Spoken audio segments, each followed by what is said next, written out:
Okay, ladies and gentlemen, we'll be on very, very soon. I hope you are all well.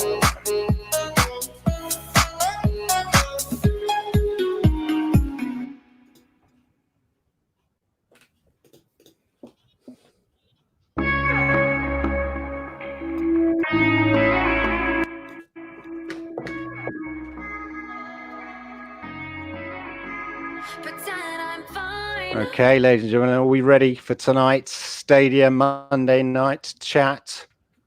Let's bring me on, as they say. Let's just remove that. Hello. Hello and welcome, everybody. I hope you are all well today, this Monday today. As you all know, I am Clive Illenden. I'm going to be your host tonight as we take a rickshaw to downtown Stadia on tonight's Stadia Monday night chat. And of course, we have a special guest later who I'll be introducing you. I hope you're all good. Let's get into it, yeah? So a couple of changes around here, as you notice. I've updated my YouTube branding. I hope you like it. It was on the suggestion of my GF, as they say. I'm not using OBS tonight. I'm using StreamYard because we have a guest and it's much easier to do it that. And all tech being good, this should also be being streamed live to Twitch tonight because we're going to bring Stadia to Twitch, ladies and gentlemen, bringing Stadia to Twitch. That's the idea. And on the subject of tech, my laptop has been playing up a lot this weekend. And if it all goes Pete Tong, it all crashes, bear with. I'll be live again within a couple of minutes, should that happen. Fingers crossed. New tech has been ordered. Naughty, naughty. But what else are you going to do but sit here and order things off the web? Anyhow, welcome one and all. If you're new to the channel, then, well, welcome. And if you're new to Stadia and new to the channel, double welcome. Please hit subscribe, like, and all of those things, because it really, really helps. Please avail yourself of the super chats. They are there, and it helps me highlight questions and stuff. If you want me to answer a question or respond to certain things. Not that you have to. It's not essential. I don't get that many viewers here, so I often read all the chat anyway. But it all helps. It all helps pay for this, as they say, and you know, it's appreciated. Anyway, let's basically get on with it. Oh yeah, let me know what you've been playing as well in the chat. Put it down. What have you been playing mostly this week? Things to think about. Have you sort of noticed changes in terms of, you know, populations and stuff in Destiny 2 or Division and things like that since the announcement? Michael, John in the house. Well, apparently I can highlight this. Let's just show. Yay! Well done, Michael, John. Thank you very much. Look at, oh, you're making me hungry. That's that breakfast there. Much appreciated. Anyway, Wiffle Waffle, put your games that you've been playing and stuff in the chat. Let's see what you've been doing. As I say, tonight, as I say, is a special Doom Eternal there. Very good. I got stuck on a Doom Eternal. I was about to give up, then had a breakthrough. And it's just on the right level of just about to give up, and then you have a breakthrough. Chase there, Stadia Talk. Welcome, welcome. Thank you very much. I'm feeling that love, man. I'm feeling the love. Anyway, as I said, ladies and gentlemen, tonight, a very special guest, Adam Rock, aka Stadia Rokks. Make sure you check out his YouTube channel if you haven't already. Interestingly enough, called Stadia Rokks.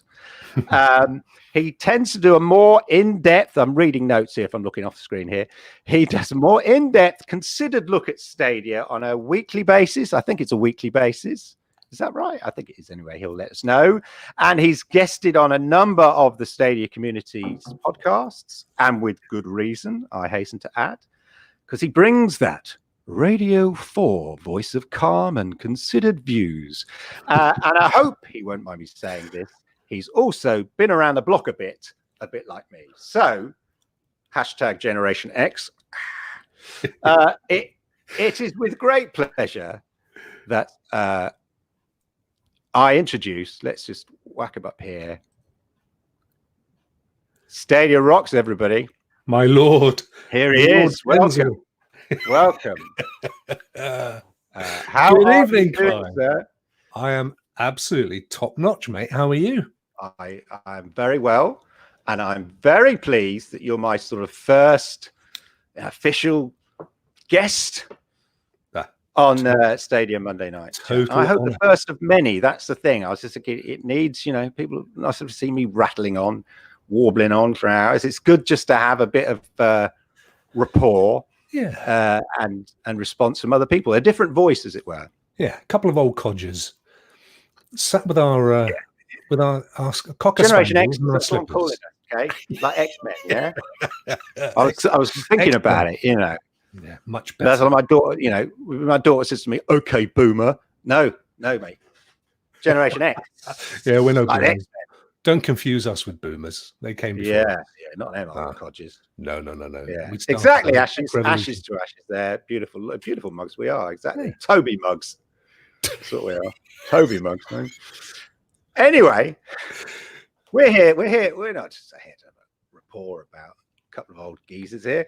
We are going to be looking at the news, and I expect you, Stadia, to sort of throw in your tuppence worth, as it were. And then I will be asking some more sort of in-depth questions about Stadia in general to get Mr. Rock's opinion on that. So without further ado, ladies and gentlemen, let's get on with the news. So Mr. Rock and I were discussing earlier how we just basically stand on the shoulders of giants, and in the Stadia community, those giants are, of course, Stadia Source, and we're just saying how they do all the work really, in terms of putting the news together. So make sure you show your appreciation, because I'm not the only sort of Stadia content creator who relies heavily on Stadia Source for news and information. That one-stop shop of news and information. We all use it, and many of us who do these podcasts refer to their site. So show them some love and go and make sure you can go to their site, maybe, you know, join there. They've got a patron and stuff like that. So make sure you do that. Big shout out to Stadia Source. But the first thing is the new games, of course, coming here. What do we think, ladies and gentlemen, of the new games?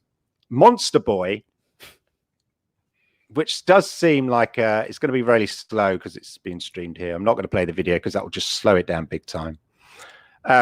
Monster Boy does feel like a Switch game to me.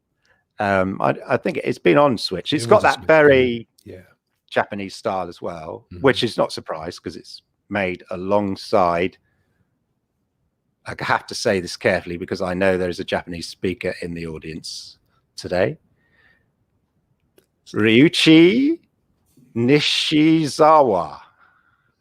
And say it quickly, it sounds better. Ryuichi Nishizawa, creator of the original Wonder Boy in the Monster World series. Monster Boy and the Cursed Kingdom borrows the best from the classic series to deliver a fresh, modern adventure with fun gameplay, memorable music, and gorgeous hand-drawn animations.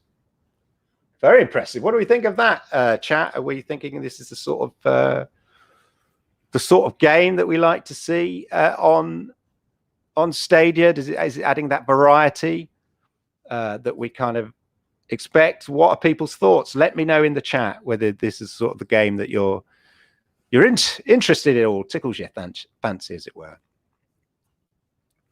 Then we've got Republic, which I was watching some gameplay of this. This is quite an old game, I think. This I played this. 2015. You've played it? Mm-hmm. Okay, all I've done is I checked an old stream of it, and it looked very stylish. What do you want to feed us some information? Yeah, it is actually quite a nice little game. So the idea is that you control CCTV and computers. So you lead your character through this sort of maze of an old building by being able to connect to the next CCTV camera and see if there's an enemy around the corner. It's kind of a stealth game, but it's quite cleverly done. It's quite nice. So yeah, it did look really stylish, and I saw that bit where where it looked like somebody was controlling a CCTV camera, and there was another one, I think, with a phone. You had the shot from a phone that was on somebody would put it on a trolley and was walking along. So you had a really weird angle of the person because it looked like it was from a mobile phone. So you saw their sort of part of their butt and their side as they walked along. And so it looked very stylish in the way that it's put it's together. kind of like a cut price watchdog, I guess. In the right, sense, okay. You can control aspects as a third party and then guide your character through. But it's very good. It's very much a stealth game. You wouldn't want to rush in and shoot things, but I love that kind of game. Did you play it on the PlayStation or PC? I played it on a PlayStation, but I think it's multi-platform. I think other people have said it's even on mobile. So just shout a couple of people in the chat there. Rigor, lovely to see you again, Rigor. Always great to have you. I hope you're all right. I hope everything's okay in Spain there for you. I'm going to buy. I'm going to highlight it because I forget that I can do this, of course. Blah, blah, blah, blah. Rigor says here, I'm going to buy Monster Boy day one. Yeah, I think there are a lot of. So we'll touch on this later, but there are a lot of games which which are sort of these platformy type games which are popular on Switch and stuff like that, and that people are really looking forward to playing. So I think it's interesting that Stadia are getting these games. And then you've got West of Loathing, which is an incredible art style. I was making a joke with my son going how the developers probably went to the publisher and said, okay, well, here's the game. And then the publisher's going, yeah, that's great. I love the way that you've quickly demonstrated what it'll look like, but you'll be putting on all the graphics and skins later, won't you? The 3D rendering.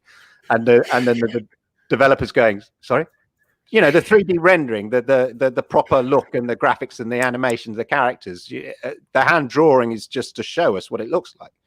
That's right, isn't it? And they're going, no, that's it. That's it. What did we pay you $5 million for? You know, but joking aside, my son found it amusing, but then he is 10. But it's got a very distinct art style there. I think it looks quite funny, and spitting. It's a bit like in Sea of Thieves when you spew up on people. It's that same kind of, you know, kind of crazy sense of humor about a drunk horse. A drink horse or a drunk, I'm going to say.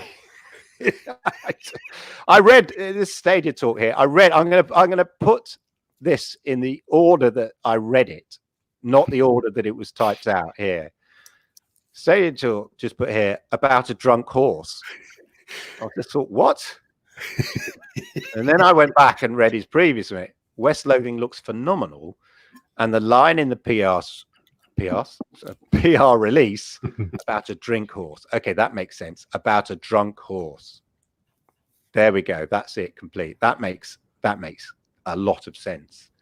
So again, it looks, you know, an interesting game and an interesting art style and that kind of crazy sense of humor. So some developers have got really, you know, sort of almost Python-esque sense of humor.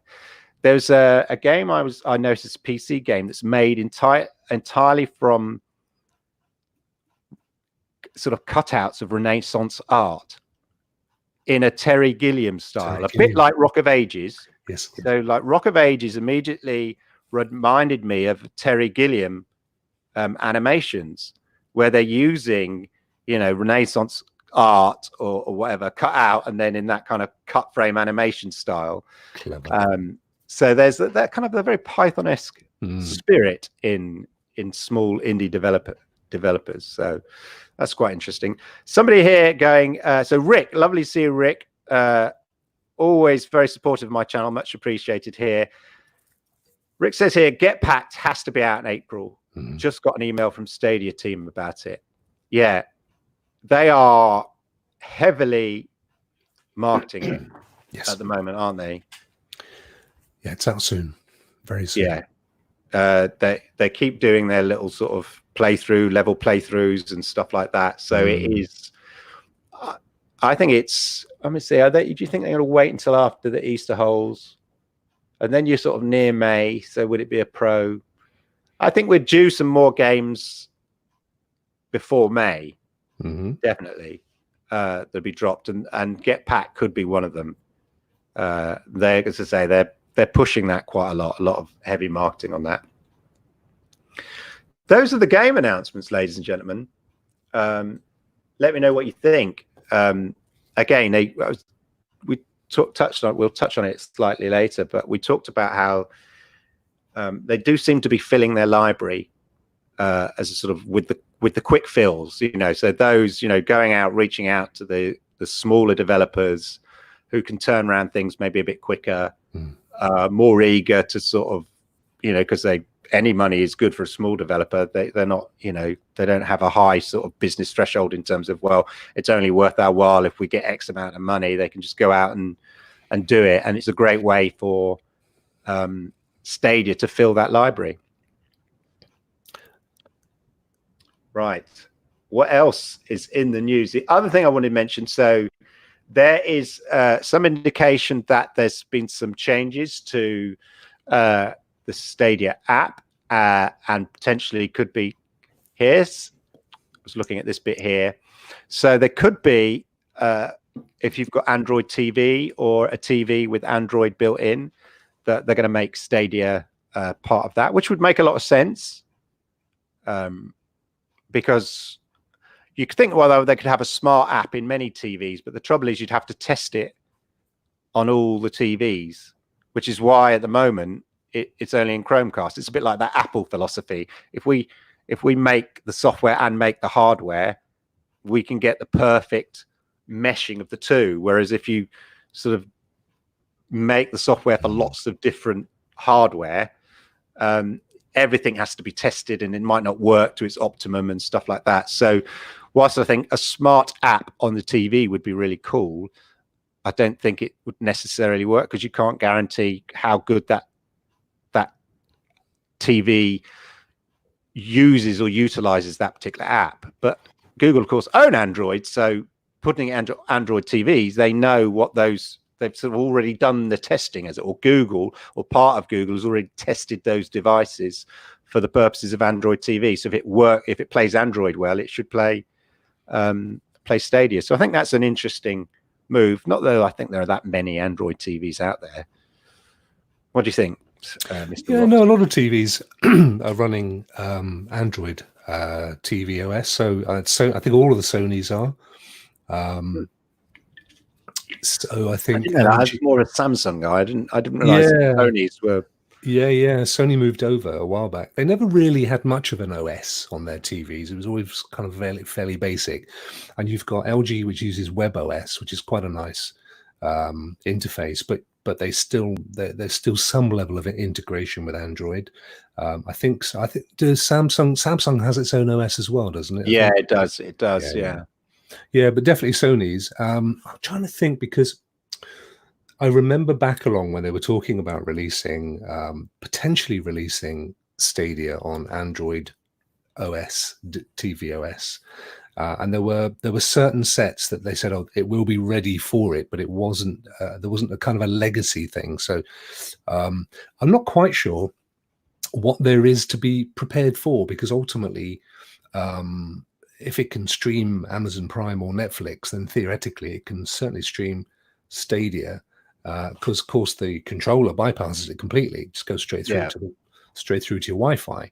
I guess maybe the Chromecast Ultra is slightly more powerful, because it's a sort of separate device that sits outside your TV and then manages that stream in a much more powerful way than maybe just an app, because ultimately the app is just software, and you're still relying on the technology of the TV to render, the information that's coming through, and the Chromecast Ultra is built to do that, and that's the function. Yeah, I mean, most of the work is done at the encoding end, and essentially the other end is open source, so any device can actually run the codecs that are used for Stadia. So I always say that it just needs to be able to run a streaming service. If it can run Netflix, it theoretically can stream. It's all about, of course, the connection between the controller and the router. I also think and I'm not 100% sure on this. I want to research this, but I think I'm right in saying that that's your homework. Yes, my homework for next week. Your homework. I'll pass it on to your next guest on how effective Android TV is. Yeah, exactly. I think the actual dashboard is built into or is running on the Chromecast, so it's probably firmware related, and so that part of it, because that if you turn off your Wi-Fi, that often works. So I think that's this end, and then it goes and pulls the game, prepares the game, and streams it through. So it would need to have enough GPU, to be able to run that, essentially, because there's some high res 4K graphics. Well, that's what I was thinking about, the fact that the Chromecast Ultra is the hardware with the GPU built in that can manage that the streaming. So they get the stream, but process it quickly to sort of get it onto the actual screen itself, whereas you are reliant very much on the technology built in the TV if you're relying on an app that you're using within the TV. So that's the sort of, I just think I totally agree. And oftentimes the interface, if it's Netflix, runs like a donkey on a television. So you will typically, I'll stream it from my phone, or I'll watch it on Fire Stick TV. If you cast it, you get a and because many of the apps that you get on these smart TVs are sort of old or out of date, or even some Samsungs no longer upgraded or updated. They've sort of passed the sell by date. Okay, so that's the other thing is also touchscreen as well has been rumored. So I know there is the Stadia, is it the Stadia Plus side app that you can get, where they've already built in, like, so outside of Google, independent people have developed a little Stadia Plus thing. But yeah, touchscreen controls. I don't really play on the mobile phone, and if I do, I probably prefer playing with a controller. I've got my Mogger Mobile Pro. Fancy. Yes, from Power A. They sent it to me. This was one of the first bit of tech that a company sent to me to review. I did ask them, but they, yeah. But anyway, I prefer playing on a controller rather than the touch screen controls. But in chat, would you play? This is the question: would touch screen controls in the mobile phone make you want to play a game more? And certainly some of these indie games that we're talking about would seem to lend themselves to mobile gaming, as I've seen some sort of anti-Stadia people going, they're just step up from mobile phone games. You know, it's like, well, not really, but you know, fair enough. But equally, ironically, they would play really. Some games play better. You know, I can play Division 2 on my mobile phone. That'd be hopeless. I can hardly read the writing in Division 2 on my 4K TV, sitting 4 feet away from it, because it's like built by people who play PC games, and so the writing is all tiny writing that you get on a monitor. I'm sitting 4 feet away from my 40-inch 4K TV, going, what? What's that? What? Anyway, I like it to be big and bold, like you're developing for a console where the words are big, because I can read big words. But playing, because when I tested Project xCloud out and I played Halo, it was like, what? I can't. Yeah. People said that guy, he's hopeless at first-person shooters. I thought, yes, I am. And B, try doing it on a mobile phone. It's crazy. Anyway, let us know in the chat whether you think touchscreen controls is a good thing. You know, so an added, you know, there's no harm in having an added benefit there. You know, an extra thing. Anyway, I just lost my questions there. Right. Okay. Also, just quickly worth touching on here as well. I think this is spotted in Germany here. They applied for certification for Stadia of Zombie Army Dead War 4. More killing zombies, I guess. And Ember, Uber Firefighters. Don't know what that is, but that's interesting. So it's been rated by the Germans ratings board, which surely must mean that they are. I wouldn't suppose you'd go to the effort of getting something rated at the sort of games board. You know, it requires effort just for speculation. Or we might put it on Stadia. Well, register it for everything. I don't think you do that. You would definitely go, no, it's only coming out on PlayStation, Xbox. You'd definitely go, oh, we need a certain. Is somebody in logistics, in the marketing, the printing, going, have you got the certification for the, not they put it on a box, but for the posters, for the press releases. So it must be coming. They must be coming out on Stadia. You wouldn't go to the effort of getting it certified for a specific console if it wasn't going to come out. So that's not been mentioned. They've not announced anything. It's not been mentioned by Stadia. It was somebody observed, observation, probably Stadia Source doing their deep research as they do. Thumbs up to Stadia Source. Uncovering the fact that these are another two games. I was doing some research earlier, actually. I was going to try and add up all the games that we now know, and how close are we getting to that 120 games that people so mocked. Yeah, tracking, Clive. They're tracking. No. That's not what they said. They said they were tracking for delivery.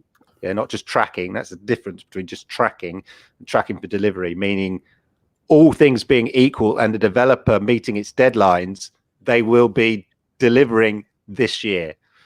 That's what it means. Tracking just means you're watching. You might do something about it. But tracking for delivery means you're expecting them to deliver this year. And how many did you find, Clive? I haven't finished the research yet. That's my homework. It's a secret. Okay. I told you why I was doing it, and then I realized that I thought my homework deadline was earlier than it was. So now I know it's later. I'm like, oh yeah, do it last minute. That's why you do your homework, isn't it? Do it at 11 o'clock at night. 100%. It's got to be handed in. That's how I did my dissertation, I think. It's how my homework was always done. Okay, I'm going to just whip this up from Stadia Mania here. Thank you, Stadia Mania here. Zombie Army games are awesome. Brilliant multiplayer games. Do you play? I mean, I could look this up, but since you're here, Stadia Mania, are they PvP or do you play as a sort of a clan, as it were, on the Zombie Army games? Let me know. Love a bit of multiplayer, but is it PvP or sort of cooperative play? So that's sort of, they're the main news. Oh, of course, there's one other thing I nearly forgot. Small thing. Stadia has been launched to the masses. Ish. 14 countries. So I'm just going to mention the 14 countries. So as we know, Stadia Base has been, Stadia Base, Stadia free tier, call it what, Stadia, which is, I think we're both on agreement here that we just think it's Stadia. Mm-hmm.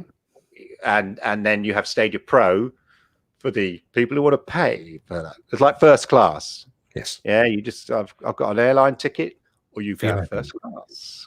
And so it's sort of Stadia, and then Stadia Pro for those that want to pay the extra money for all the extra benefits that you get with Stadia Pro. So what do we think about this? There's obviously much rejoicing because in the community, and it's interesting because I think what it is going at last. People could just try this damn thing, and stop reading junk about it and just try it for themselves. This is such a big move by Stadia. We knew it was coming, but when it happens and you think about it, and it was dropped on everybody by surprise, which is kind of cool, isn't it? When people go, oh my God, and the sort of, have you heard the news? As it went around Twitter, and I read it, and like everybody else, I'm probably like, what? Like, really? It's pretty impressive. But the great thing, I think, for those of us that have been in the Stadia community for a while, and if you're new to Stadia and you're here, as I said earlier, welcome. I hope you're having fun with it. I hope it's working out well for you. Make sure that you maximize everything you can to make Stadia work. I think it's Stadia Dosage who's done the video that outlines some of the key things that you should, like a checklist that you should go through to sort of really maximize the sort of the your house network, as it were, to get the best out of Stadia. Because I still see people on Twitter and Facebook. There's a Stadia Facebook page. You can believe it. That seems so boomerish, to be honest to me. Yeah, Facebook page. Anyway, I'm on there. Anyway, so people on there going, yeah, it's crap. I got it. It didn't work for me. And it's just like, and so I just said, have you done all these things? It's a common sense. I've said it before on various YouTube videos I've done on Stadia. It doesn't need a massive amount of, you don't need like a loads of megabits per second broadband, like 30, 35. I'm on 50 and it works fine and everything. But you do need to use common sense in terms of making sure your network's pretty clean and cool, and that you're maximizing everything, and you're hardwired into the internet if you can, or you're using 5 gigahertz. Why? Oh no, Clive's frozen. It must be cold up there. He will be back. I'm assuming you can see. Oh, here he is. No, he's gone again. Oh, there we go. Ah, perfect. I see it. Oh, you froze that. Oh. I'm still here. Yeah. But anyway, yeah. So maximize, if you're new to Stadia, maximize the opportunity. Right.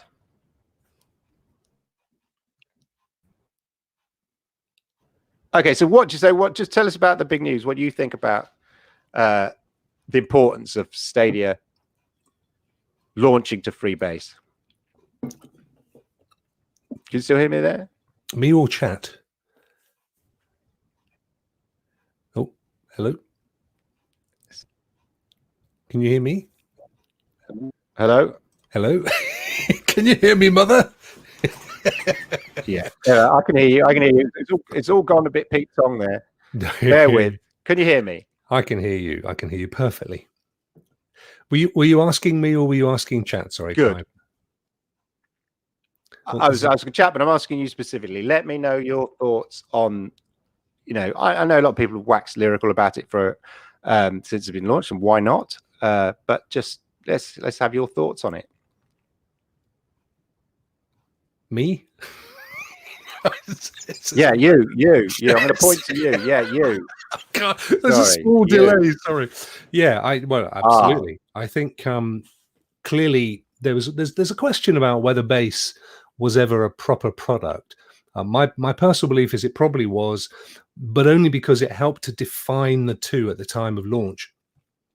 And it's never really been mentioned since. So the fact is now it's Stadia is the service that we know that you can sign up to for free, and you can purchase games and you can play it as a virtual console. Or there's Stadia Pro, which gives you the benefits that we all know. And I think there will be other benefits that will be rolled out in the coming weeks and months as well to add additional value beyond the value that we're conscious of at the moment. So I think, that's the definition. And I absolutely believe that there is a 2-month launch, which is the state we're in right now. And that will revert to 1 month, and that will be consistent forever. And we know that because it's hard coded into the APK. The last 9 to 5 Google breakdown of the previous to the current APK, it said 1 month trial of Pro. So, my personal belief is we'll get to June and then it will just be the rolling 1 month trial. And they will entice people to continue or to purchase games at Pro deal prices so that if they do the 80-20 rule fall out of the Pro, they've got some games that'll pull them back into play on. Yeah, I think the 1 month. So I think the 2 month thing was sort of a COVID related thing, but the normal, they were probably just going to do the 1 month because 2 month is very generous. Yes. Disney Plus is 1 week. Yes, that's true. And I only got it because, ironically enough, I said to my daughter, look, because we were, stuck in the house. I said, I'll get Disney Plus and we can watch all the Marvel films, or whatever, and she, oh yeah, whatever, and the Mandalorian, whatever. Which is super. I said, well, not right now, whenever you want, but I'll order it. I've ordered it, so it's ready for us. And we haven't got round to it. And I'm thinking, well, I've only got a day left on my 7-day free trial. So the 2 months is generous, which does sound like a sort of a COVID. I'm going to call it a COVID decision on their part, and that the default position, as you say, and as was revealed in the APK, was a month. Yeah. And that will be, and also I was considering it's also still, in my view, it's still a soft rollout because it's only 14 countries. So that's how they're managing it. Yes, exactly. And the server sort of, rather than sort of making it globally. So people go, oh, not many Destiny players like compared to PlayStation or whatever. And you think, well, Xbox and PlayStation are in, A, have been around a lot longer, but B, are in a lot more territories than Stadia is. So Stadia hasn't actually launched effectively globally. It's only launched to 14 countries, which from a global perspective is not that many. I don't even think it's in Japan. Yeah. So Xbox have just rolled out. So they Xbox made an announcement. Project X Cloud was rolling out to Japan. So they made that announcement 2 weeks ago. So it was already in Korea, but they're now rolling out. So Japan's a massive market as well. So there are big markets that don't have Stadia yet. So although we seem to think that they're making it available to the masses, it is only 14 countries. I think I've seen people on from Holland going, when's it coming here, or you know, or some Scandinavian, I know it's in Sweden, but some Scandinavian countries going, you know, when are you releasing it here? So even in Europe, there are countries in which, you know, yeah. Although interesting, I see a lot of Spanish and French, yes, and German Stadia users on Twitter and stuff, and Italians, yeah. So it seems to be, I wouldn't say popular, but it seems to be big communities, though. Penetration out there, yeah. Yeah, very much so. I mean, I don't know whether there's, and this is purely ignorance on my part, I'm not sure if they market differently in those territories. They may be more active from a marketing perspective. We because we're English speaking, tend to get whatever's obviously offered up in the States. Whereas, no, have you lost me? Sorry, ignore that. So the music started playing. Sorry. I thought I'd be lost in Spain. No, you're still there. Yeah. I mean, I'm sure there's some guys in the chat, aren't there, from various places. Be interesting to know. Yeah. If you have a different... Rigor, I know, comes from Spain. I think Rigor. If you're in there, let me know. You're Spain. It'd be interesting to get a perspective whether the sort of the Spanish gaming community, what their view is. Are they very Viva España? There he is.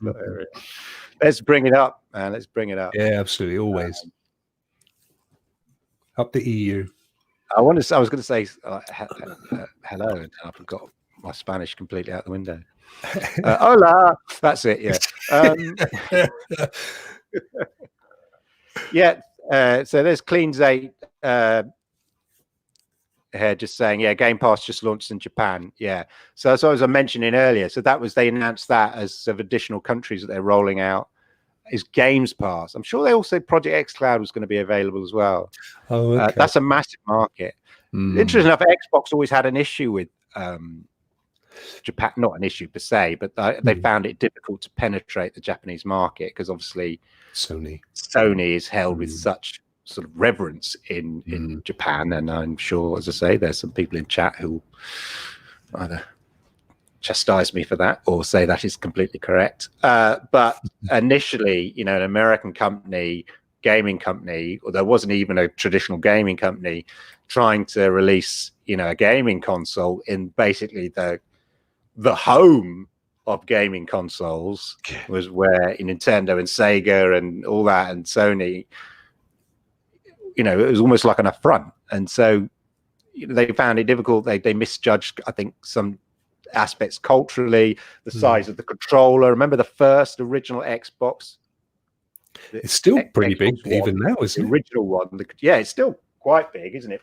But the original Xbox big chunky controller was much chunkier than this because it was designed. And I always remember because it was about I was in the sort of the games industry at the time, and they talked about, you know, because it was designed for American hands, which tend to be bigger, apparently. Don't know how much that's true. And come from Walthamstow as well, apparently. Yeah. all my characters come from Walthamstow. Look at that. American hands. Big American hands. Everything in America is big, even our Xbox controller. Yeah. The Duke. But anyway, yes. So it'll be interesting to see, as I say. Okay, so I'm going to call up Rigor here. Thank you. So over to our Spanish correspondent here, Rigor, and it's just coming in here all the way from Spain. There's no different marketing here in Spain. It's just cheap. Stadia is very, very cheap. Okay. And now that it's free, a lot of my friends already have Chromecast Ultra. You only need to buy the controller to play it on the TV. So that's good. I don't know whether what's the sort of the general response though from the, you know, your friends or from the gaming press in Spain? Are they sort of say similar response that we see here generally in, you know, YouTubers and whatnot? Sort of slightly negative response from the sort of what might be traditionally the hardcore gaming community, or are they a bit more open-minded? It'd be interesting to know. See that? Okay, So we touched on it earlier. I just want to talk about the games that Stadia seem to be releasing now. I'm wondering whether we're seeing. So I'm talking specifically about a lot of these indie games, whether we're seeing a very specific strategy here from Stadia in terms of it reflecting their core audience or the sort of audience that they're going for, in terms of it, almost like a Switch family audience. What are your thoughts on that? Yeah, I mean, you're absolutely right. And I also think, in some respects, it may even be more of a Wii, in the sense that it's that the sort of box the family owns that's put in the cupboard and comes out for special events and birthdays and Christmas and stuff. And it's not in any way, shape, or form something that will put you off on a technical level. You turn it on and there's these family games and we all have fun playing together. And I think you're absolutely right, Clive. That, for me, is one massive audience that they're very keen on reaching, as well as the other billion or so potential gamers, and those that are on lower price brackets and so on. So I think, making it very family friendly, and it's clear from the, I mean, even the games that they've been promoting forward, these are games coming out in, they could be saying right now, yes, Elder Scrolls Online and Baldur's Gate and Marvel, and they're not. They're specifically not. And we know those games are coming soon or within the year. They're saying, no, here's another cheap game, and here's another family favorite, and this isn't. That's very deliberate. I think you're right, actually, and interesting on the pricing of these games. I'm just going to answer a quick question here, Niall here. So Niall, I'm sure you put a comment in one of my other videos asking the same question. It's an Asus, I want to say 278H. I only know that off the top of my head because I'm thinking of buying another one because I'm getting a new rig, and I realize I'm going to need two screens. And the moment I use a laptop screen and the Asus monitor, and when I get rid of the laptop and have a tower, I'm going to need what I thought was being a cheap rig. Suddenly I've added another 200 quid because I've got to buy an extra monitor because I'm used to having two monitors. Anyway, there you go. Just answering that question. Just keep you happy there. But yeah, so the pricing, is the fact that a lot of these smaller indie games that we see and stuff like that gives a variety in pricing. So you can pay your 60 quid for, Doom Eternal and Red Dead Redemption and the big AAAs, as you might expect to pay on the other consoles, etc. But equally, there are a handful of games which will cost you 10 quid or 20 quid. And that's like what they call it, when it like a point of sale, like a loss leader, not a loss leader, but like an impulse buy. Yes. So it's at that kind of impulse buy level checkout. Whereas you're going, 60 quid on a game. That's big. That's a considered purchase. So like when Stadia Pro have the sales, and if you're new to Stadia and you Stadia Pro, to be honest, you've come at slightly the wrong time in terms of the sales, because it's all right. The sale we just had with the Ubisoft titles was pretty awesome. And there were some proper no-brainers on there in terms of, like, it'd be rude not to try it out for 50 quid, 20 quid. There's some great sales. So, as I say, so I think the pricing model, the fact that you have, it's not just about the variety of games, which is interesting. And like I say, like a Switch, there's all these sort of interesting indie games and that sort of slightly more sort of Japanese style indie games as well, that people like, the platformers and those with sort of a twist.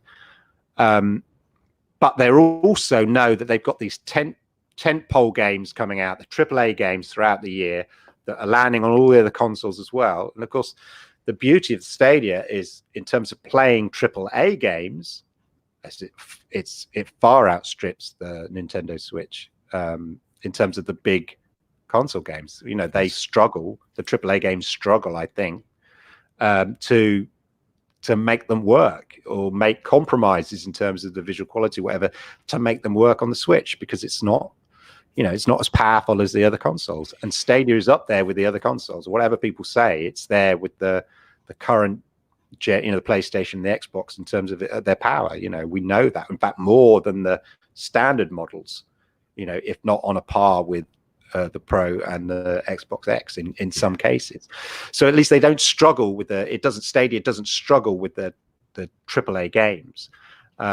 So you get all the benefits of like a Nintendo Switch style library, but with AAA games there acting as a tentpole, bringing in the punters as well, that everybody expects on a gaming console. Well, hopefully this is what we're going to see over the next sort of few months and years. And I just think that makes gives you like a family offering. Everybody can play and join in and find a game that suits them at a price that suits them, not just the style of game, but the price as well. Yeah, I totally agree. I actually think that we'll see a £5 tier, whatever that works out to in dollars. I think that's the crowning glory, and it'll be made up probably of defunct titles, a bit like remastered for Stadia. Maybe they were around 10 years ago or less, and very low end, entry level, independent solo developers who get a break. I mean, they get to go to a virtual global audience, potentially even having been co-funded for it. And I think that they will be encouraged.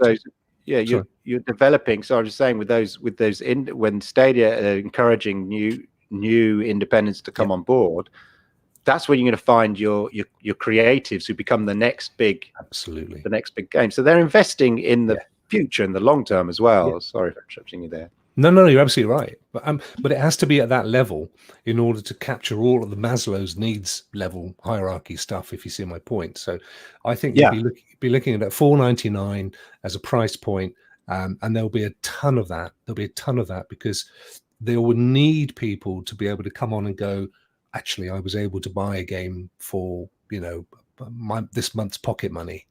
And then build up a small library. Otherwise, they'll come on and go, I did the 1 month.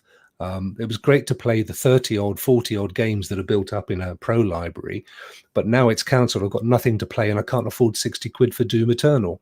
So, I think that's a natural. I wouldn't even be surprised if Get Packed came in at a relatively low price point, not £5, but certainly around the £10 level. Yeah, because I think it's a cracking game to entice the 80% that fall out of the 2-month trial to go.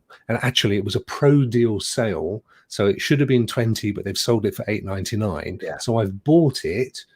My subscriptions come to a close. I'm not renewing, but I've got these games that I bought relatively cheaply. I'm back in.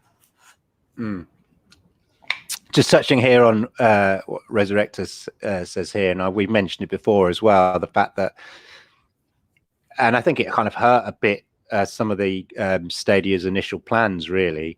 There were a whole load of games that, so Doom Eternal, we think, realistically was probably due in December, as if you go to the Stadia Games page, Doom 2016 is still listed there. Gods and Monsters is listed there. Watchdog Legion, we know, and then Cyberpunk, which was due in March, and arguably Marvel Avengers, which was due in April. So other than Doom Eternal, which is now out, you've got Gods and Monsters, Watchdog Legion, Cyberpunk, Marvel Avengers, all should have been out now and available on Stadia had the developers sort of hit their timelines. These things happen. I've worked in the industry before. There is slippage. Same for everybody. It's any industry, and it happens, especially when people are trying to create ambitious projects, and these games are big and ambitious, and and then given the current situation of the world, it's inevitable there's going to be delays. So I think that's one of the unfortunate things that sort of happened to Stadia. But at least we know these games are coming forward and will be with us soon. Doom Eternal on Switch versus Stadia. Exactly. Nobody talks about that comparison. You don't get Digital Foundry going, let's have a look at Doom Eternal on the Switch and compare it to what it's like on Stadia. Because it's almost like they give Switch, often they give Switch like it's a universal known. So they give it a free pass. Well, it's only Switch, it's fine. It's like, stop picking on our little brother. Like, leave him alone, he's fine. He's happy in the corner playing with his baby version of the game. You know, I don't mean to put the Switch down, but the AAA games are reduced in some aspect to make them work on the Switch. Doesn't mean that they're any less playable, and you don't get the Switch players going 4K because they like playing the games on the Switch. It is their device of choice, in the same way that many in the Stadia community go, yeah, I've got an Xbox One X, or I've got, you know, a gaming PC, but you know what, I actually like playing Stadia, my games on Stadia. It's you know, I have an Xbox One X, but even though, like, I say it to myself sometimes, oh, it's more convenient to play on Stadia. I'm thinking, yeah, but all I got to do on Xbox One X is press the on button. Obviously, I wait a little bit when it renders up, but it's not. But it just feels distinctly smoother and quicker playing the game on Stadia, just like getting into the game. And I've just become, it's just become more of a habit for me to play games on Stadia than it does on the Xbox One X, you know, unless of course it is an Xbox One X exclusive, which is different. So yeah, so people like playing games on their platform of choice, and if you've got a Nintendo Switch, then you'll be quite happy playing Doom Eternal, and you won't be moaning the fact that, oh, it's not 4K. And yet we are, you know, all the industry is going, well, it's not quite as good as the Xbox One X. What? Xbox One X, the most powerful console in the world, not quite as good? It's like, give us a break, man. Why don't? Is it better than PlayStation Pro? Yeah, exactly. So, like, you know, so you've got a game that's somewhere between a PlayStation Pro and an Xbox One X in terms of how it plays. It's like somewhere between that. That's pretty good, isn't it? Like, for a console. It's not claiming to be, you know, the most powerful console in the world. Yes, it's claimed it has all this kind of tech behind it, but it's not, you know, that's not its main thing, is it? It's just saying it's about making games accessible and, you know, easy to use. It's friction free. Just going to pull up here, Resurrector. Those games would have quenched the argument about the lack of AA. Yeah, exactly, Resurrector. We've touched on it before. The games that, you know, Doom Eternal was meant to be there in December. Imagine everybody, you know, getting excited in December, you know, like a month after Stadia's released. And then, as I say, Cyberpunk in March. I mean, like, yeah, it would have been a big difference. But yeah, we can get kind of focused on the small detail in terms of the time period. It's a little blip in the bigger picture of things. And in 12 months' time, we won't even remember any of this. We'll all be playing Cyberpunk and whatnot, and other AAA games, and hopefully some big EA games, you know, on the thing. And it'll just be, oh right, yeah, you know, it'll just be the norm that we have all these great games, and we'll forget about these early days. Don't worry about it. That's the key thing. Now, the other thing I was going to talk to you about here is what is your weapon of, before Stadia, in terms of gaming? What was your, or still is, maybe your weapon of choice? Occasionally, yeah. So PS4 Pro and Xbox. I've got both flavors actually. I'm you know, I'm not a tribalist. Quite happy to play wherever the games are. It's more about the game than the console for me, which is probably why Stadia has been an easy migration for me. Because again, it's more about for me, I was always a huge believer in cloud gaming, probably when it was just, you know, very early days. If it was always the future. But yeah, PS4 Pro, and I've got 3 of those. One in here in my little shed. Greedy. I know. I've adopted them. You know, like some people adopt cockapoos or cockadoos or whatever. You know, poodle doodles or whatever. You went to the PlayStation Pro abandonment pound. center. Yeah, a pound. Yeah. They're all in there. PlayStation Pro. Whimpering behind the box. Poor thing. Come home with me, little fellow. So yeah, I've got a couple of them, and an Xbox. And actually, the Xbox has now been adopted by one of my daughters, and one of those PS4s has been adopted by another daughter. And I gave another one to my nephew George. So they've been given good homes. Popular uncle in the world. Absolutely. I wrapped it up in a brand new box, and he thought it was a Uncle Adam. Oh God, no, he's not coming round. Hi there, PlayStation Pro. Favorite uncle, instant. 100%. Oh, Okay, dear. here. So Alucard times 23. There's 23 of them apparently. Do you guys think it was worth it for Stadia to have their own OS instead of using the Windows version of the PC games? That's an interesting question. Yeah, I don't. When I tested the Shadow PC, this is related, don't worry. When I tested out Shadow PC gaming, like I thought this, when it works well, but they're a tiny French company, relatively speaking.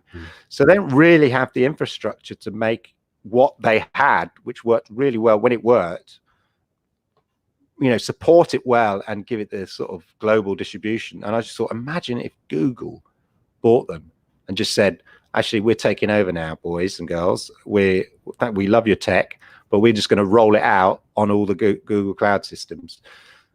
I thought that would have been, awesome. But then what you'd be offering is effectively virtual computers. And in a way, Stadia is not about virtual computers. They're about virtual apps and software, not about, the old point is almost not having a computer. You have a Chromebook, which is just basically a skeleton OS from which you operate everything that's in the cloud. And that's very much their style.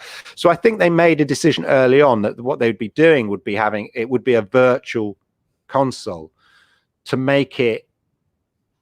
So the thing about PC gaming is there's so many tweaks and stuff that you can do. And maybe the PC master race will say, well, that's why I like to game on PCs, because I can control all these variables. Whereas console players go, it's too much information. I just want to put the game in, load it up and play it. I don't want to have to be fiddling about with all these kind of variables. I just want the ease of the game. I know it will work on my system. I don't have to go, I've got the wrong graphics card, or I've got the wrong, I need to update my, update my graphics card or the software for my graphics card to play this game. None of that. The beauty of a console is, the game's going to work. You buy the game, it works, you play it. And I think Google Stadia thought, if we're going to offer a gaming system or enter the gaming market, we want that approach. You buy the game online. It doesn't matter what computer you're playing on. It just plays. And I just think the console model and probably just suited them better than just running off the PC sort of style. I'm not an expert on it, but that's just my view. That I think that's the decision that they made very early on and went there. And also, I just think they feel that they can. The PC side of it may have again. I'm not a hardware expert, but this idea that they're going to sort of utilize the different server blades as a sort of multiple Uber processor, as I say, create using artificial intelligence to sort of join up the blades and create an Uber processor. It might be restricted if you were just sort of saying, here is each blade is its separate PC. You know what I mean? If you do that, you might restrict the power of being able to kind of join blades together. So again, I think that maybe in their mind, they just thinking it's not, each Stadia owner, as it were, doesn't have their own single blade, which is what the Shadow PC effectively is. It's your own, albeit in a rack of servers. They actually build your dedicated sort of PC in the cloud. That's how Shadow PC works. And occasionally it will share somebody else's processor, but the point is it's a rack in a rack of servers, and they build it specifically for you depending on what graphics, which model of Shadow PC that you've ordered. Yeah, it's a virtual PC. I think as well that Google probably started from looking at YouTube and the Chromecast, which there was obviously two properties that they own, and the features that they could bring to a cloud gaming platform. And it wouldn't have worked if they'd have adopted somebody else's technology. So they needed almost to go back to the drawing board and say, well, we'll look at what's more flexible for us, and we'll look at what's potentially open source, because we're going to need to roll these out rapidly. We don't want to get tied up in other people's licenses and so on. So I think there's an element of that in there.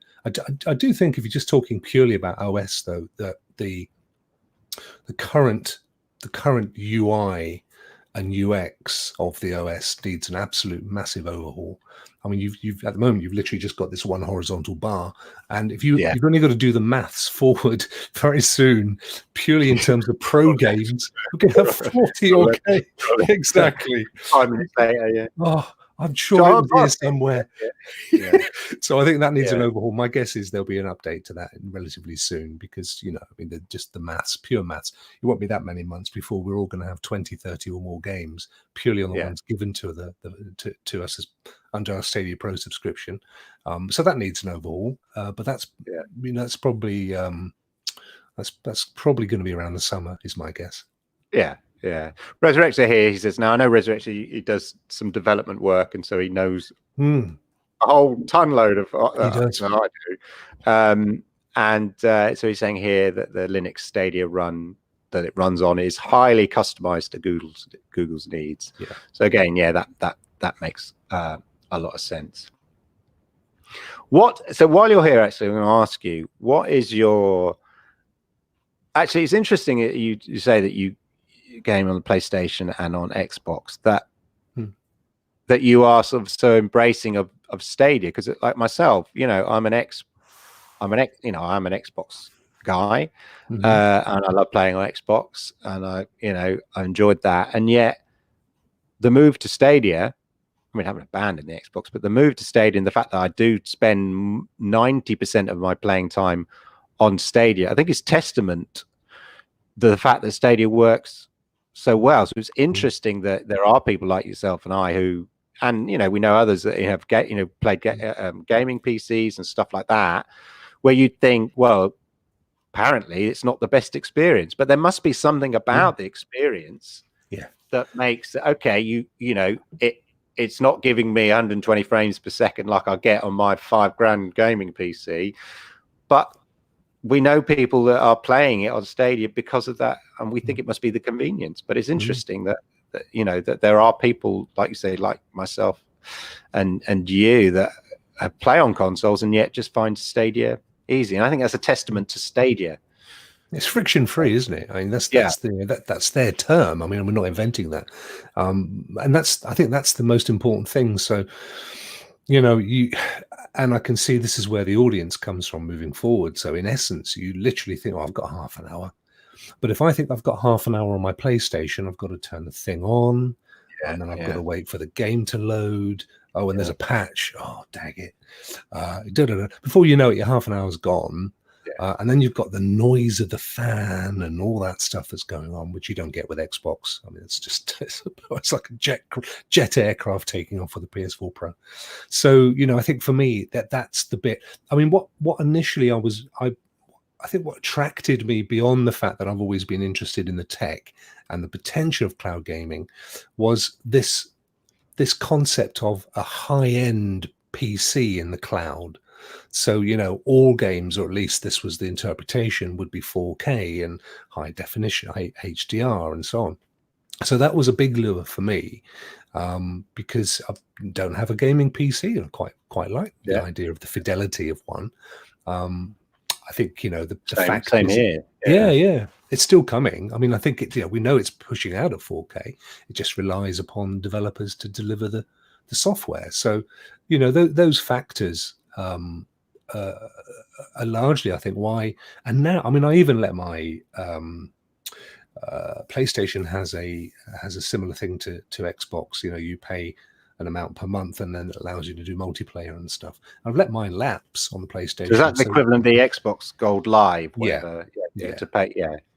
Well, similar which thing. People say to me actually, oh, but if Stadia goes down or whatever, you can't play games or whatever. I don't think there's any game I play on the Xbox that doesn't require you to be live. So that's a ridiculous notion in the 20. Because I remember when an Xbox One, not the original Xbox, but Xbox One released, and they said, "Oh, you have to be online," and everybody was like, "That's ridiculous! Oh my god!" And it was an outright, and they rolled back on it. And yet, when you look back on that now, it's like it's like us going, what they believed that the sun, that we revolved around the sun. It's that kind of thing. It's like, it's ridiculous. It's like, I agree. you know, and so I see these sort of, and I, you know, see it in Twitter arguments and stuff and YouTube going, yeah, but you know, if Stadia takes everything away, or you have, you know, you have to be online and all that, and it's like, well, yeah, I play Sea of Thieves on the Xbox. It's a multiplayer game with other people. Like my son is constantly on Fortnite, gone back to Overwatch. I mean, there's not a game I've got unless you've got a cartridge or a game that is pre current gen consoles. Doesn't need the internet. I'd be hard pressed to find a game that doesn't require, even if it requires you to log in to acknowledge that the game is you have a license, you don't own the game, that your license is legit, you know. Even if it just sends that one message and you never then interact with the, you know, you still have to be online for the game to bloody function.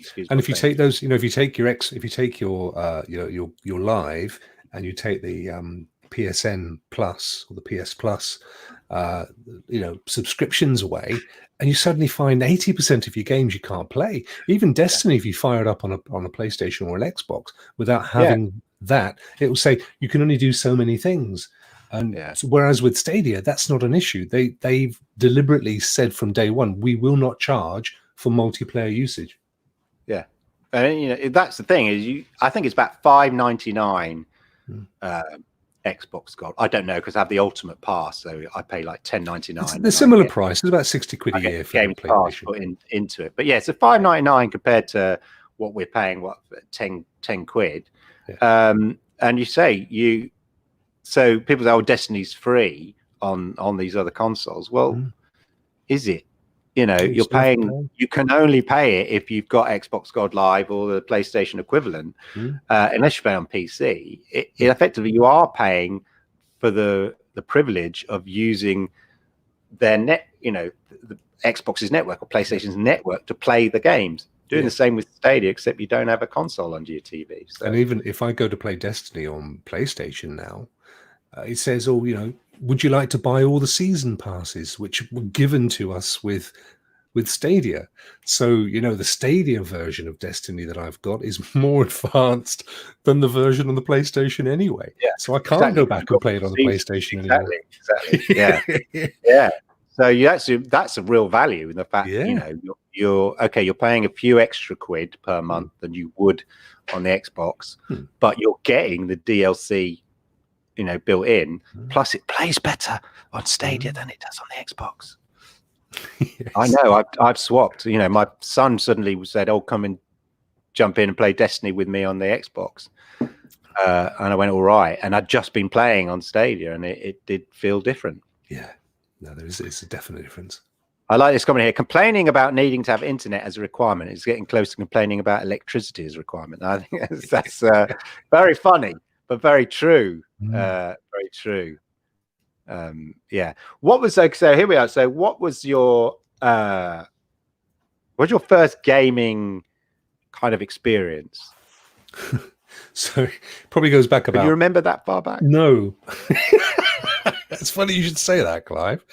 I mean, I guess I mean, you know, you and I are of a similar vintage, so I mean, we essentially almost go back to the dawn of gaming. Absolutely with the X-Men. So I mean, I remember the first mono-colored screen video games, the Asteroids and the Space Invaders. I remember actually Pong. Well, yeah, in '77 they became. You know, that we had a Pong. We had the little Atari Pong with the 1977. So yeah, so I remember there was little consoles. In fact, the very first one I remember was when we went on holiday to Spain, funnily enough, and there was a sort of a tabletop Space Invader thing. Yes, you get me. Do you remember those? Yeah. Caterpillar. That's right. Absolutely. The Asteroid. I just like the Asteroids, the one with the lines. Yes, you know, sort of vector drawn. Yeah, the vector drawings. Yeah, lovely. I mean, a beautiful game actually. Even now, it's got an allure to it. Yeah. So then, '77, we had the Pong, and then I always remember my mate Martin at school. He had an Atari 2600, which was the first kind of mass-produced gaming console. So we used to bolt round to his after school and play. I had a friend we never, you know, my parents never bought me a blooming Atari, but I went to the slightly posher kid who was friends at school, and his parents, had bought him the Atari, whatever. That was it. And so I was trying to think, and I remember playing in a space with the control stick and the little Huge red thing. button in the corner, And I remember playing Pong, but I don't actually remember having any of the systems. So I must have played it around a friend's house or something like that. Because that Stadia was Mania here. Sorry, it's this ZX Spectrum, all the Atari before. Yes. Had that. Well, I never had it. Well, the 80. Well, of course, there was the ZX80 and the 81. So I had a Texas TI 994A. Yes. Which was a really obscure, but it had a keyboard. I had a friend who had a Texas. Yes, I had a friend who had a Texas Instruments. Yeah, it was a lovely piece of kit, that was. And then I had a ZX81, and then an Auric, and then a Commodore 64, and then an Amiga A500, all various years. But see, I never got into the whole Sega Nintendo thing because when they came out, I that was kind of when I was just discovering ladies. So I was off, boogieing. I was obviously a late developer then.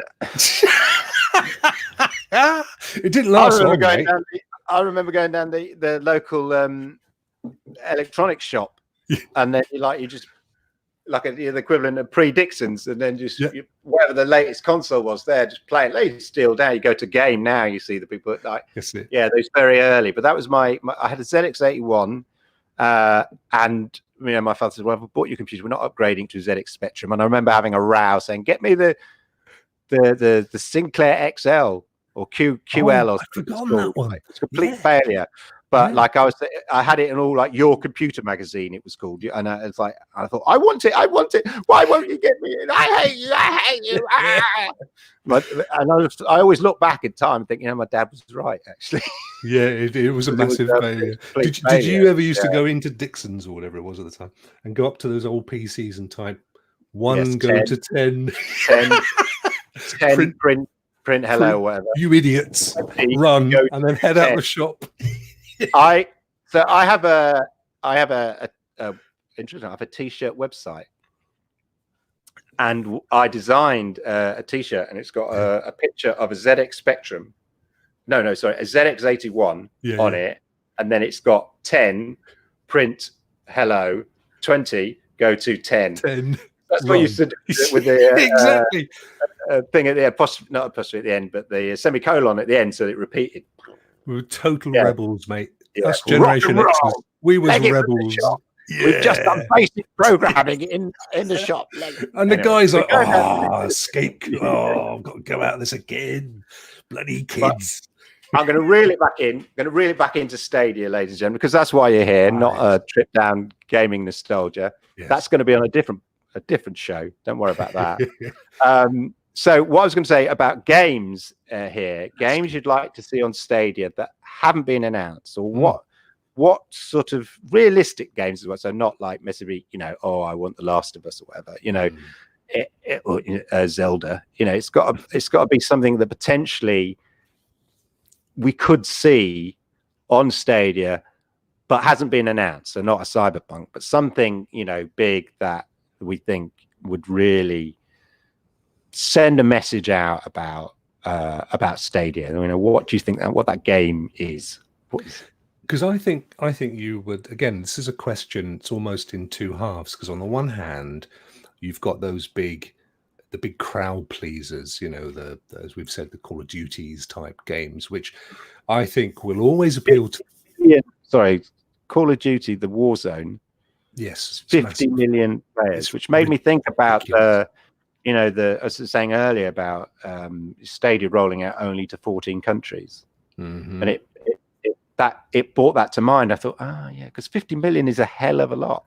Wow. Now, okay, that's all the consoles and the PCs and everything, because that's the global reach, and Stadia don't have that global reach yet. Not yet. So it just puts it into where the potential of Stadia is. Sorry, I interrupted, but no worries. So I think you've got those, and I mean the two game. I love Horizon Zero Dawn, for example, and I know it's a Sony property, but it's just come out on PC. So, you know, I think Sony have kind of realized, or are starting to realize, this is now about the content and our IP. It's less about the hardware. You know, we've almost lost that game. They may rule it today, but they've lost the future cloud gaming. So, you know, from my perspective, I'd love to see Horizon Zero Dawn 2, which has been in development for a while. I'd love to see that come to Stadia. Death Stranding, I loved. I played that over Christmas. I had an early, I think I had an early version of the coronavirus. I was off for 2 months, Okay. and so I had a lot of time to game, and I played Death Stranding all the way through. Absolutely love that game. It's a really well written game. So I'd love to see that come to Stadia. And again, I think using the power of the blades and what they could do with some of the Stadium features for a game like that would be amazing. But I think on the one hand, you've got those kind of big box titles. On the other hand, we've got what we were saying earlier about the scale of game that will will be attractive to the pocket money crew. So I think we'll see a lot of those come. We've already said this, so I won't go over it again. But my personal feeling is that we'll see a lot of those kind of £5 titles as well. Yeah. But yeah, I mean, those would be for me. That's the kind of game I love anyway. Those kind of really, you know, I think the key thing is that we've seen how the games industry is now on a par almost with the the cost of developing a game is on a par almost with the cost of developing a movie. Same, but pretty much. And we've seen, if you look at what is selling at cinemas, it's actually almost a linear version of the games that we play. You know, superheroes and big CGI effects and explosions and stuff, and they're desperately trying to emulate. Interestingly, games used to borrow from films in terms of his look and the style, and now films are borrowing from games, and then the games are borrowing from, and it's all become this sort of cycle of borrowing and regurgitation, and gamers are making movies, and movie makers are making games, and you're seeing that, and I think, you know, ultimately the cinemas are going to lose out because it can't be interactive. So, you know, I think that's something that we'll see more and more happening, and of course, something like Stadia that has the powerhouse enabling developers to bring those dreams to fruition, and, you know, using artificial intelligence to add elements that they then don't even need to code for, moving forward into the future. I mean, that for me is what we'll see over the next couple of years, and what I'm absolutely convinced is being developed behind the scenes. You know, it's everybody's kind of thinking, oh, it's going to be a battle royale or something that's already been done, but I think we'll be seeing something that has not been seen yet, and it'll take the whole interactive entertainment piece forward another level, I think. I think you're right. As I've sort of I think I've mentioned it as well before previously, where I think that we're just not seeing a disruption in the business model. We're also going to be seeing a disruption in types of games, you know, that because of, I said earlier, the tools that, you know, developers have used the same tools, albeit upgraded over and over again, and yet what Google is presenting is a whole new set of hardware that means that they're not restricted like they've always been. You know, like with the processor, whatever, relative to the processor. Now they've got all these, you know, artificial intelligence, making an Uber processor, and all this kind of stuff. Just wanted a couple of shout outs of games here. So Rigor here, I spun over it here. I'm a big fan of, well, I still am really. I don't play as much, but I played Overwatch relentlessly. It was my game after I'd sort of rinsed Minecraft. I played Overwatch non-stop, and a group of people, randoms I met, and then with friends and stuff. And my son's gone back to playing it after Fortnite as well. And but interesting, Overwatch 2 might be an interesting shout, because rather than port Overwatch, so go back and port an old game, why not deliver Overwatch 2, which will have all the elements of Overwatch plus a story mode. Basically, it's going to have a story mode through it, as I understand it. So that's an interesting sound. And we know that there is, albeit not at Stadia level, but other relationships going on with Google and Blizzard and YouTube and stuff. So, you know, we know it, obviously it's a big, you know, they might never meet these individual departments, as it were, but, you know, you never know that those relationships somewhere else in the Google empire might have an impact on Stadia. Then Resurrector here just mentioned that Kojima was visited by Jade. Yes, that's right. It had some photos, didn't they? There's some, some photos. Absolutely. So I think, I mean, which is interesting. But I remember when, so I worked for Lego for a while, and then we went, and I was lucky enough to go to Japan, and I, you know, we had conversations with Sony and PlayStation, and I met the head of PlayStation. It was a surprise, because the way that this sort of works in Japan is that you sort of meet a sort of lower level, and then they feel you get, you don't just talk about business, but if you feel you get on, they then allow you to sort of talk to the next level, and then eventually you get to see the decision makers, the senior management level, and that's the way it works. And I was with my boss, the MD at the time, and with him in Japan, and we went to see Sony, and we were talking to these lower execs, and then I forgot his name's going to bother me in a minute. Anyway, the head of then Japanese PlayStation, Sony, came into the room to meet and greet us, because it was Lego, but it was just interested.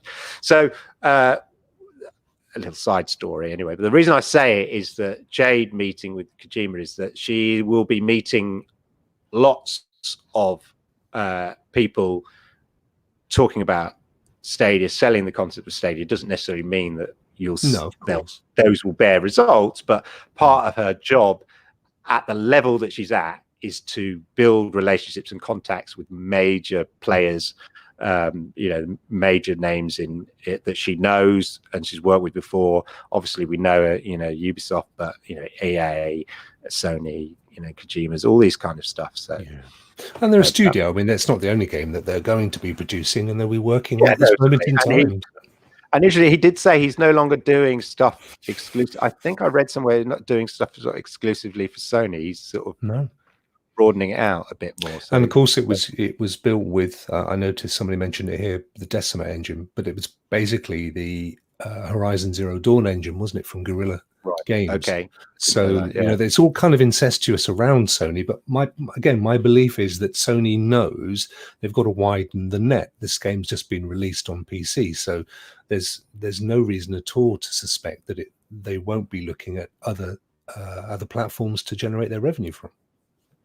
Okay, so I'm going to wrap it up soon. But I have another question. It's not like a big question. It's just part of my list, so it's not like it's not a reveal. So what do you think are the next set of features? We might have sort of touched upon them in the news, but the next set of features that we are likely to see from a hardware perspective in terms of Stadia in the next few months. I'm just going to add this here. So this was from, I mentioned earlier, I was doing some research about everything that Stadia had sort of, I'm just going to do it, announced that they were going to do. So this was back in January, 16th of January, where they talked about here very specifically, gamers can expect some more features coming in Q1. We're now into Q2, interesting enough. The benefit of our platform is that we can add these features without any updates or downloads. Yeah, we know that. That's kind of cool. We are starting to roll out the following over the next 3 months. So, support for 4K gaming on the web. Correct. Done it. Add further assistant functionality on the web. I think they have done it. I'm going to add some more, but they added, you could say, hey, thingamajig, play. I'm not going to say it because every podcast it goes off. You know, play what's it on the Stadia. Additional support for Android phones. Yes. Tick, tick, tick. They've done that. Here, wireless gameplay on the web through the Stadia controller. So that's overdue, oddly enough. Now, we could always sort of give them a pass because of COVID-19, etc., etc. But I think that's must be pending, like very, very soon, because it was, you know, people talk about where's your rollout plan. Well, this was their initial rollout plan here. These I don't know why I'm pointing. You can't see me pointing at the screen. I'm going to highlight them. Yeah. So this was their rollout plan for the next 3 months from January. So this clearly must be due any minute now. Wireless gameplay on the web. What do you think we might see other than that very soon? So I think for me, I'd love to see the family sharing option. Yeah, I think, you know, sorry, just to butt in there. I think they've started to roll that out because they've added a family section into the. Did you see Bill do his thing about? He did a YouTube video on it. I think that's been there for a little while, but you can manage the family members in it. Yeah, because I did that a while back with mine. The problem with it is unless they suddenly change it, the small print essentially says that when it happens, people within your family group can play the different games, but not at the same time. Yeah. Which to me is kind of, well, hang on a minute, it's hardly a family sharing option if I can't play a multiplayer with my kids or we can't play Monopoly as a family. Yeah. Maybe what they mean is, maybe the co-op is different. I don't know. No, I don't know. I mean, it kind of implies that you can only have one instance of the game running, and that's a shame because it's sort of missing the point, really, in my estimation. I get it though. That's good. I think they need to improve some of the communication, so we need to be able to message people. At the moment, if Clive, if you say, you know, send me a little invite to play a game, and I may have been about to come off a couple of minutes later, but I couldn't message you as I can. Yes, that was yesterday. Exactly. I was in the same boat. I was thinking they need text, don't they? They need to say be there with you in a minute or whatever, rather than having to rely on other sources to communicate. Yeah, definitely. So that I think that's a good shout, to be honest. I think that's definitely and that could use the assistant. No, it can't be difficult. I mean, you could press the assistant and you know, dictate to the assistant send a message. That's another good shout, actually. That's why you're on the show, Mr. Rock. Imagine that. That's a real adding text, you know, chat in the text chat to the to Stadia is really cool. But adding it so that you could use, my controller's over by the TV again. Use the assistant button to say send message to such and such gamer tag. That'd be really kind of cool. Yeah, and interestingly, if you look at I think it's just having a quick look now. Sorry, Clive. No, you have to have a game up. But there's when you look at when you're playing a game and there's volume controls, there is one that says something like. Yes, you're right.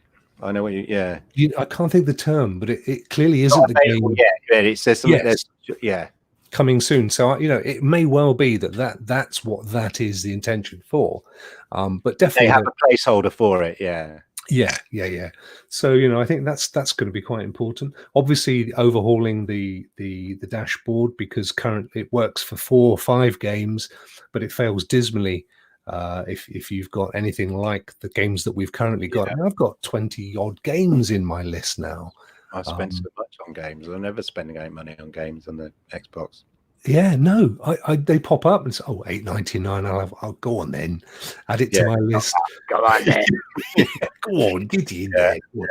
And then it's sad because they go right to the end of the list because you're not playing them anymore, and you forget that you bought Assassin's Creed Odyssey when it first came out, or you know, that Farming Weekly or whatever it was called. Farming Simulator. Yeah, I tell you, I still crash my tractor, and I've never gone back to the cornfield. I don't know what to do with the corn. I've got it, and I'm just rolling around. I don't know. I gave up. My entire act's based on corn, mate. Yeah. Well, there we go. Rosemary, do you think we'll get the Guilt multiplayer as demoed recently? I didn't see Yeah. that. I'll have to check that out. The multiplayer. Yeah, it's really clever. Okay. So old Aaron Hoffman John basically showed that using machine learning and AI, they could take Guilt and add a multiplayer aspect on the fly. And it was not only, Oh yes, I remember now. you Yes, yeah. remember, I and it has forgot. the shading and the light Yes. and everything as well. It's just an Yeah. amazing demo. Yeah. Yeah. Love to see that come off. That would be really cool. Cool. Okay, well, I mean, look, hopefully we've entertained, enlightened, educated, and not bored to the pants off, hopefully. Everybody today here. I want to say a massive thank you. It wasn't meant to be this long, to be honest, but I've had such a good sort of chat with you. It's been really good. I'm really glad that you've come on. I really appreciate you coming on the show. And I also appreciate the support that you've given me. You know, that's it. You know, when you, as you know, when you do these YouTube videos and stuff, and again, this is also the people in the chat here as well. It's really nice when people say nice things about you, and it just encourages you and makes you feel I'm not completely mad and shouting into the wind, as it were. Yes. I am insane. There are other people with my madness, as it were, and as the great. You know, the same kind of perspective, and that's always good and reassuring that you're not completely mad. So I want to thank you, Mr. Rock. Check out everybody in the chat, please, if you haven't already, and I'm sure most of you have, but if you haven't, please go to Stadia Rock.